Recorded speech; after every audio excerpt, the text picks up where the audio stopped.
श्री साई लीला मासिक 1923 अंक 8. महाराजांचे अनुभव. शहादे येथील एका ब्राह्मणाला फाशीची शिक्षा झाली होती. त्याच्या एका मुसलमान मित्राची महाराजांवर पूर्ण श्रद्धा होती. तो महाराजांकडे गेला आणि आपल्या स्नेहाविषयीचा मजकूर महाराजांचे चरणी निवेदन केला. महाराज म्हणाले, 4 दिवसांनी अल्लाह भले करील. व त्या मुसलमानाला तेथे ठेवून घेतले. तो तेथे असताना खबर आली की आपल्याला त्याचा स्नेही अजिबात सुटला. चिदंबरराव गाडगील हे गणपती उपासक होते. अर्थात महाराजांना ते गणपतीच मानीत. ते महाराजांची पूजा करीत. ती गणपती या भावनेने व पूजेचे साहित्यही त्या तऱ्हेनेच नेत. एक दिवस ते पूजा करीत असताना महाराज जवळ बसलेल्या माणसाला म्हणाले, हा म्हातारा फार ठक आहे. तो म्हणतो, बाबांच्या गांडीखाली उंदीर आहे.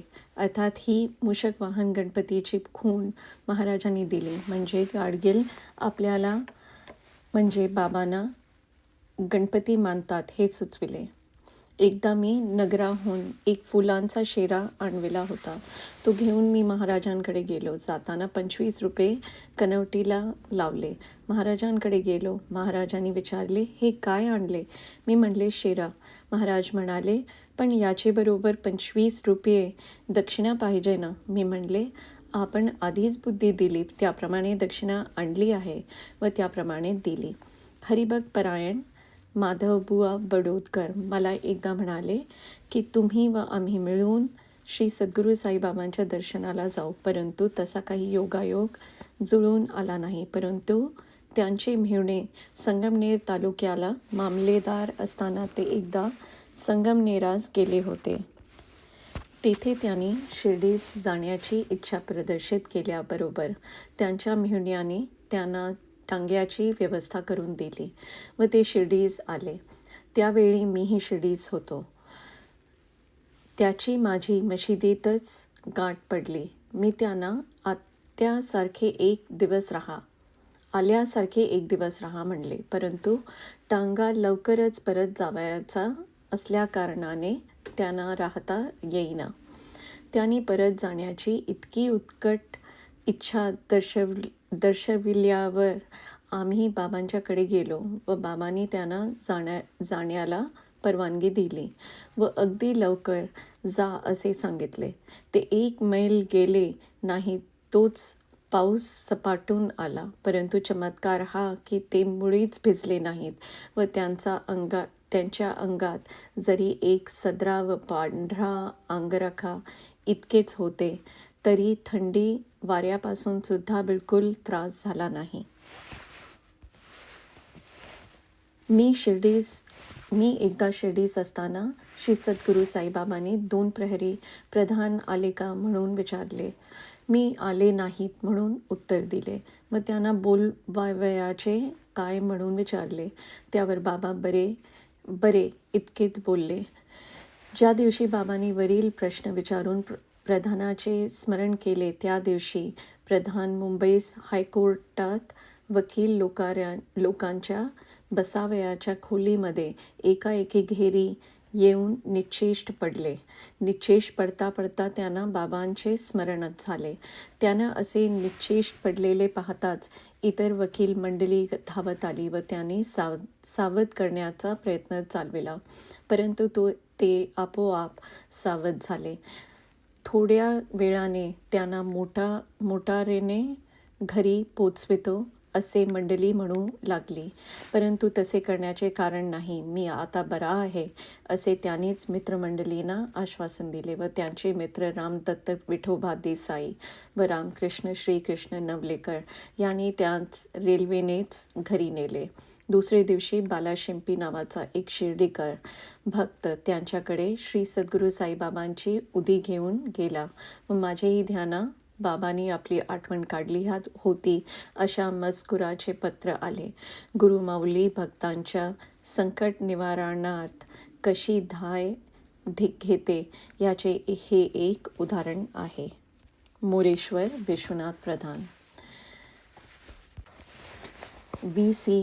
मुल्हेरकर यांचे पत्र. सन्मान्य अण्णासाहेब दाभोळकर यांचे सेवसी विनायक सीताराम मुल्हेकर याचा अनेक वेळा कृतानेक साष्टांग नमस्कार विज्ञापना आपले कडून श्री साई लीला मासिक पुस्तकांचे अंक 1 ते 4 बुक पोस्टाने आले. त्यांचा अंतःकरणपूर्वक स्वीकार करून श्री बाबांचे चरणी शीर साष्टांग नमस्कार घातला. पुस्तकांकडे अवलोकन करिता प्रत्येक अंकी श्री सद्गुरू साईबाबांची मूर्ती अधिष्ठित झालेली पाहून अत्यंत परमानंद झाला व प्रत्यक्ष बाबा मज गरिबास दर्शन देण्यास अतिशय कृपालोभ धरून माझे घरी चालून आले अशी या देहाची कायमची भावना झाली आहे. मला ते अंक घेऊन केव्हा वाचीन अशी उत्कंठा झाली व त्याप्रमाणे एकदा सर्व अंक घाईघाईने वाचले तरी ते पुन्हा किती वेळा वाचावे लागतील वाचले जातील तरी मनाची तृप्ती होणार नाही असे झाले. मला श्री सद्गुरू साईबाबा यांचा अनुभव आला व प्रथमारंभी काय घडले ती हकीकत सादर करीत आहे. तिचा सानंद स्वीकार व्हावा व ती योग ती आपलेकडून दुरुस्ती होईन. महाराजांचे लीलेखाली तिची मासिकाचे एखाद्या अंकात प्रसिद्धी व्हावी. सन 1910 मध्ये मी वांद्रे येथे एका ठाणे फिरी डिव्हिजनचा हेड क्लार्क होतो. फॉरेस्ट डिव्हिजनचा हेड क्लार्क होतो. तेव्हा मी लोअर परे लढून बांद्रे येथे डेली पॅसेंजर ऑफिसला जाण्याकरिता येत असे. अशा वेळी वांद्रे येथील माझी बरीच स्नेही मंडळी श्री बाबांचे दर्शनास शिर्डीत जात व ते परत येत तेव्हा बाबांची प्रासादिक उदी व दुसरे काही जिन्नस आणीत व केव्हा केव्हा मला उदी व प्रसाद देत व काही स्नेही मंडळी माझे कपाळीच उदी लावेत. मी जरी तिचा स्वीकार करी तथापि माझे अज्ञानामुळे व अल्प समजुतीमुळे मी त्यास म्हणत असे की माझा या गोष्टीवर काही भरोसा नाही. आणखी म्हणत असे की बाबांनी माझे मनात प्रेरणा केल्याशिवाय मी त्यांचे दर्शनास जाणार नाही.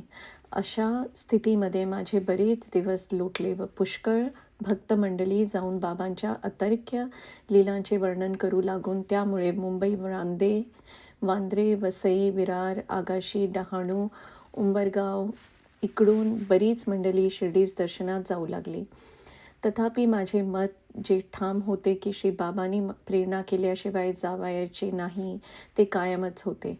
परंतु काही दिवसांनी असा योग आला की मला गुरुवारी उपोषण असते. अशा एका दिवशी रात्री मी माझा नित्यक्रम आटोपून झोपी गेलो. सकाळी उठताच अशी एकदम भावना उत्पन्न झाली की आज बाबांकडे जावायचे. अगोदर पहाटेच्या प्रहरी उपोषणामुळे काही साक्षात्कार झाला. तो कोणते स्वरूपात झाला तो मात्र मला व्यक्त करता येत नाही. सकाळी उठून लागलाच चहा घेऊन तसाच सकाळचे 8 वाजता वांद्रे येथे ऑफिसात येऊन काही महत्त्वाचे व जरुरीचे कागदावर साहेबाच्या सह्या घेऊन ठेवल्या. त्यास रजेचे विचारताच बरे आहे, तुम्हास 3 का 4 दिवसाची रजा दिली आहे. ताबडतोब जाऊन या, चांगली गोष्ट आहे असे ते म्हणाले. इतकेच नव्हे तर मलाही नाशिकला एका नातेवाईकास भेटाव्यास जावयाचे आहे. तेव्हा मीही तुझे बरोबरच येऊन आपण एकाच गाडीने जाऊ असे ते म्हणाले. घरी परत 11 वाजता आलो. कुटुंबास कळविले की आज बाबांची प्रेरणा एकदम झाली आहे. मी 2 प्रहरीचे गाडीला जाणार. तेव्हा ज्या म्हणून ताबडतोब सांगितले. तथापि लांबीचा पडला तो प्रांत कधी पाहिला नाही. सोबत कोणी नाही, ओळख नाही, थंडीचे दिवस. इतक्या गोष्टी जरी कुटुंबाच्या म्हणण्याप्रमाणे खऱ्या होत्या तरी मनाची प्रेरणा झाली. त्यामुळे असल्या गोष्टीकडे लक्ष न देता एकदम गुरुवारचे पारणे सोडून निघालो. गाडीत बसलो व सकाळी कोपरगावचे स्टेशनवर उतरलो. शिर्डीत जाण्याचा रस्ता, तांगा वगैरे बदलची चौकशी करतो तो त्याच गाडीत माझे मित्र डॉक्टर मिस्टर R. चोबल हे उतरले. दोघांची भेट होताच दोघांना श्री साईबाबाकडे जावयाचे असल्या कारणाने जास्तच आनंद झाला. श्री गोदावरीचे तीरावर तांगा येताच दुसरे लहानपणीचे माझे परम मित्र गजाननराव कणेकर हे तिथे त्यावेळी सवजडव्य होते. त्यांनी तांग्याचा तपास करीताच आपल्या शिपायास कळविले की लवकरच जा आणि तो चाललेला तांगा आपला आहे व त्यातील पाहुणे मंडळी आपल्याकडे घेऊन ये. लागलाच तांगा त्याचे बंगल्यावर आला व त्याने आम्हास पाहताच त्यास फारच आनंद झाला व गंगा आलाशावरी आलशी पळे दुरी दुरी असे म्हणून लागलीच सुमान उतरवून घेऊन येथेच राहावे असा आग्रह करू लागले. अखेर चहा पाणी थोडा अल्प आहार करून त्यास मोठ्या मिनतवारीने कळविले की आम्ही श्री साईबाबांचे दर्शनाकरिता आलो आहोत. आम्हाला फार लवकर गेलेच पाहिजे व आरतीचे वेळी महाराजांचे दर्शन व्हावे अशी पूर्ण आशा धरून आम्ही आलो आहोत. तेव्हा आम्हास राहता येत नाही. नंतर त्यांचा निरोप घेऊन जो निघालो तो आरतीचे पूर्वी अर्धा पाऊण तास आधी येऊन पोचलो व श्रीमंत काका साहेब दीक्षित यांचे वाड्यात उतरलो. तेथे त्यांचे दर्शनाचा लाभ झाला व सर्व व्यवस्था आमची त्यांनीच केली व लागलेच आरतीस हजर झालो. श्रीचे दर्शन होताच इतका आनंद झाला की तशा पूर्वी कधीच झाला नव्हता. इतकेच नव्हे तर बाबांचे पायावर डोके ठेवताच त्यांचे तोंडून निघाले उद्गार ऐकून तर फारच आश्चर्यचकित झालो. तुला इकडे येण्यास माझी प्रेरणा तुझे मनात व्हावयास पाहिजे होती, नाही रे? यावरून माझे मनात जी गोष्ट घोळत होती ती दर्शन होताच सांगितली. यावरून बाबा पूर्ण अंतरी साक्षी आहेत अशी खात्री पटून मी पुन्हा साष्टांग नमस्कार घातला. तेव्हा मजकडे कृपादृष्टीने अवलोकन करून माझे अंगावरून हात फिरवून साईबाबा मला उठ म्हणून म्हणाले. त्याचवेळी डॉक्टर चोबल यांनीही दर्शन घेतले. ते व मी आरतीनंतर आम्हास पुण्यास जावयाचे होते म्हणून आज्ञा घेण्यास गेलो होतो. त्यावेळी श्री बाबांनी डॉक्टरांस विचारले की आमचा वांद्रे येथे भक्त आहे, तो आपले औषध घेत आहे, त्याचा ताप कसा आहे, तो बरा आहे ना, असा प्रश्न केला. चोबल हे डॉक्टर आहेत व ते वांद्रे येथे आहेत हे माहीत नसत त्याच्यापाशी आपले शिष्याची हकीकत बाबा विचारतात हे पाहून डॉक्टर ह्यास फारच आश्चर्य वाटले. तेव्हा श्री बाबा हे पूर्णावतारी आहेत अशी आमची त्यांनी खात्री करून दिली. याप्रमाणे प्रथम दर्शनाच्या लाभाचा अनुभव आला. यावरून ते भक्तांचे पूर्ण कनवालू होते व त्यास प्रत्येकाचे मनोगत कळत असून त्याचा अनुभव बोलण्यात दाखवीत. मी शिर्डीत जावयास निघते वेळी माझ्या कुटुंबाने ज्या हरकती दाखविल्या होत्या त्या खऱ्या असे जरी मला प्रथमारंभी वाटले तरी कोणतीही अडचण न येता दर्शनाचा लाभ झाला. दुसरा अनुभव, माझे कुटुंब नेहमी म्हणे की तुम्ही बरेच वेळ शिर्डीत जाऊन आलात, एकदा मला घेऊन चला. म्हणून एकदा कुटुंब 2-3 मुले घेऊन श्री बाबांचे दर्शनाला गेलो. तेव्हा माझे कुटुंब दर्शनास गेल्यावेळी जिकडे बसऱ्याच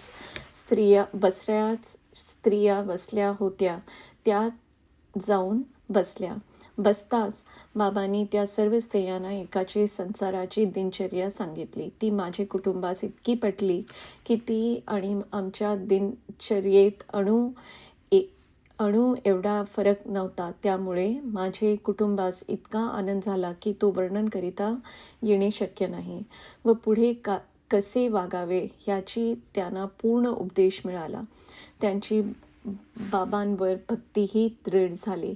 काही झाले तरी बाबांना विचारा व ते सांगतील त्याप्रमाणे करा असे म्हणणे. म्हणून एकदा एका मुलीचे लग्नाचे बाबतीत बाबास विचारता त्यांनी सांगितले की जी योजना करतात तीच उत्तम आहे व तेच कायम होईल व ती मुलगी सुखाने नांदेल.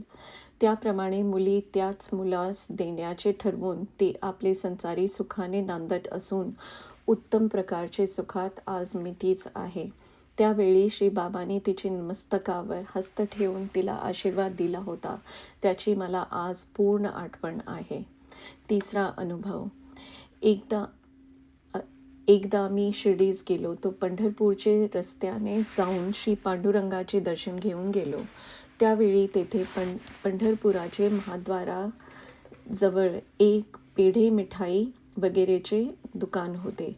मी त्या दुकानी पेढे घेताना दुकानदारास म्हणले होते की मला शिर्डी येथे श्री साईबाबांचे दर्शनास जावयाचे आहे. तेव्हा त्यांचे पुढे ठेवण्याकरिता तुमच्याकडे जे अति उत्तम पेढे असतील त्यातून 1.25 शेर पेढे दे. खरोखर उत्तम दिले. शिर्डीस दुसरे दिवशी श्री बाबांचे दर्शनास गेलो तेव्हा पेढ्याचा पुढे ठेवताच बाबांनी विचारले, हे पंढरपूरचे पेढे आहेत ना? माझेकरिता आणले आहेस ना? मी प्रत्युत्तर केले, होय, आपले करताच आणले आहेत. त्याचा आपण स्वीकार केला तर उपयोग. होय, माझेकरताच आणलेस असे म्हणून लागलीच 1-2 पेढे स्वीकारून बाकीचे पेढे श्री पांडुरंगाचा प्रसाद म्हणून मला दिले. तेव्हा पंढरपूरचे पेढे कशावरून म्हणले यावरून ते पूर्ण अंतर्ज्ञानी होते व भक्तांची इच्छा पूर्ण करीत असत, यात कोणत्याही प्रकारचा संशय नाही. व ही दयाघन मूर्ती मनात येऊन तीच बदल दिवसेंदिवस प्रेम वृद्धिगत होत गेले. ज्या वेळी शिर्डीस श्री बाबांचे दर्शनास यावयाचे त्यावेळी नवाच चमत्कार व्हावा. 2 महिन्यांनी 4 महिन्यांनी मी शिर्डीस जाण्याचा कम ठेविला होता, परंतु कधीही मला 1 दिवस जाण्यास हरकत आली नाही. चौथा अनुभव. एकदा मी व श्रीमंत के वा नानासाहेब चांदोरकर असे शिर्डीस जाण्याकरिता निघालो. कोपरगावास उतरून श्री गोदावरीचे तीरी स्नान करून गोदावरीचे पात्रात त्यांचे ब्राह्मणाने चहा केला होता. तो आम्ही दोघांनी घेतला. त्यावेळी नानासाहेबांनी 5 शेर दूध घेतले होते व तिथे आमचे बरोबर बरीच ब्राह्मण व इतर मंडळी मुंबईहून आलेली होती. ती पण आमचे बरोबरच गोदावरीचे स्नाने करून आपल्या बायका मुलास चहा व दूध पाण्याची व्यवस्था करीत होती. नानासाहेबांनी जे दूध घेतले होते ते त्या मुलाकरिता वाटण्याची सुरुवात केली. तेव्हा स्त्रिया व मुले ह्यांनी आम्हाला दूध असे गडबड करून त्यांना अगदी भंडावून एकच गडबड केली. मी नानासाहेबांच्या शेजारीच त्यांची तयार असलेल्या तांग्यात बसण्याकरिता वाट पाहत होतो, कारण आम्हा दोघांचा एक तांगा होता. म्हणून मी त्या मंडळीस म्हणालो, त्यांना असा त्रास देऊ नका. ते आमच्याकडे डिस्ट्रिक्ट डेप्युटी कलेक्टर आहेत व साईबाबांचे पक्के भक्त आहेत. ते इतर यात्रेकरूप्रमाणे नाहीत. पुढे श्रीमंत के नानासाहेब व मी तांग्यात बसलो व आरतीचे वेळेस शिर्डीस जाऊन पोचलो. आरती झाल्यानंतर बाबांचे पायी डोके ठेवतात बाबा मजकडे पाहून म्हणाले, काय रे नाना, माझा पक्का भक्त आहे आणि तू काय कच्चा आहेस? हे ऐकून मी मोठा चकित झालो की मी जे श्री गोदावरीचे पात्रात यात्रे करण्याजवळ म्हणले होते की नानासाहेब हे साईबाबांचे पक्के भक्त आहेत, त्याची चटकन आठवण झाली. त्यावरून श्री साईबाबा अंतरसाक्षित्वाचा अनुभव पावलोपावली कसा दाखवित असत हे स्पष्ट होत आहे. शिवाय अनुभवामृत पाजून आपल्या भक्तास अहंकार उत्पन्न होऊ देत नसत. अहंकाराचा वारा न लागो राजसा माझ्या विष्णुदासा भाविकासी. या श्री संत नामदेवाच्या वाणीप्रमाणे श्री साईबाबा भक्तास गोष्टीचे रूपाने तऱ्हेचे प्रेमाचा उपदेश करीत असत. याप्रमाणे अनुभव येत आजपर्यंत श्री बाबांच्या कृपेने या संसार सागरात दिवस जात आहेत. संत चरण लागता सहज, वासनेचे वीज जळून जाय. यात श्री तुकारामाचे उक्तीप्रमाणे हे होत आहे. आम्ही मात्र श्री संताचे चरणी श्री तुकोबाचे खालील अभंगप्रमाणे अंतःकरणपूर्वक आपला विश्वास ठेविला पाहिजे. चंदनाचे हात पायही चंदन, परिसा नाही हीन कोण अंग. दीपा नाही पाठी पोठी अंधकार, सर्वांगी साखर अवघी गोड. तुका म्हणे जैसा सज्जनापासून, पाहता अवगुण मिलेन चिना. असो पत्र, विस्ताराची माफी असावी. वेडे वाकडे लिहून पाठवित आहे, त्यास आपल्या मासिकात स्थळ मिळाले. कृपालोभ असावा हे विज्ञापना. आपला Vinayak Sitaram Mulherkar. Extract from letter dated 27 June 1921 फ्रॉम Professor G.G. Narke, M.A. to Mr. Kakasaheb Dikshit. Yesterday in the evening, I had been to the Mali Maharaj as suggested in Mr. Kaparde's letter. I'm very glad went there. We had a talk about Shri also. Shri Sai Maharaj फार मोठे साधू होते असे ते म्हणाले. ते आणखी म्हणाले, माझ्याकडे एक बामण आला होता. तो महाराजांची निंदा करीत होता. मी विचारले, अरे झाले तरी काय? तो म्हणाला, साधू काय कोठे वाईट साईट शिव्या देत असतात. शिर्डीत मी मशिदीचे पायरीवर बसलो होतो, तेव्हा महाराजांनी फाटकाजवळ त्याचेकडे दर्शनास दुरून आलेल्या एका महाराजच्या बाईस आचकट विचकट शिव्या दिल्या. माली महाराज म्हणाले, अरे बाबा, तुला साधूंच्या क्रिया समजत नाहीत. तुला चमत्कार पाहावयाचा आहे काय? त्या शिवीत तर महाराजांनी त्या बाईला पाहिजे होती ती देणगी दिली. जा, ती बाई गांभी आहे. ती मूल मागण्याकरिता बाबांकडे गेली होती व तिला महाराजांच्या कृपेने मूल झाले आहे. जा, पाहून ये.